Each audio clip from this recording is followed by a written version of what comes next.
Hi friends, આજે હું તમને બતાવીશ આ મારી પાપડીની ખેતી.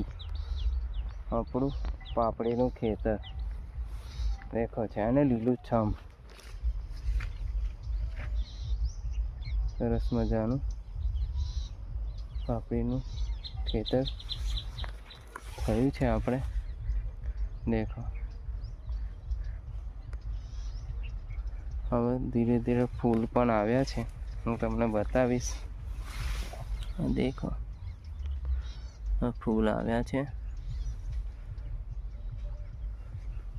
અને આ છે આપણું પાપડીનું ખેતર. દેખો, તો આવું હોય છે આ પાપડીનું ખેતર.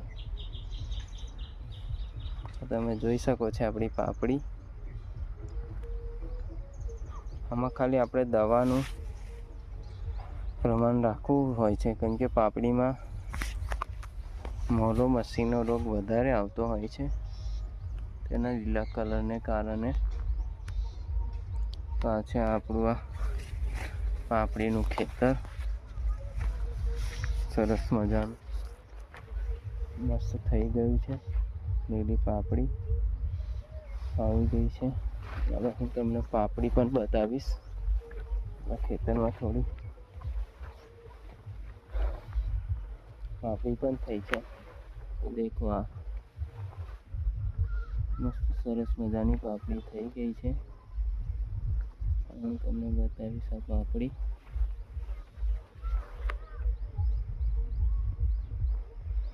અને આપણું આ ખેતર